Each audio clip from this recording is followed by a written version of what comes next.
Good work tips, taking out lintel, very important.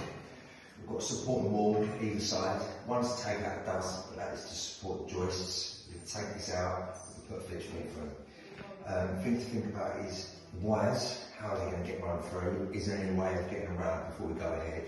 Is it got to count back the settings, what process? Also, to support it, put a board underneath. We'll grind out the sections to get the grinding, to get the metal, and that'll take away. But when you do take a section out, it's going to move. So that's why I've braced it through, and what we do is take each section out at a time and work our way back. So that's a good work tip.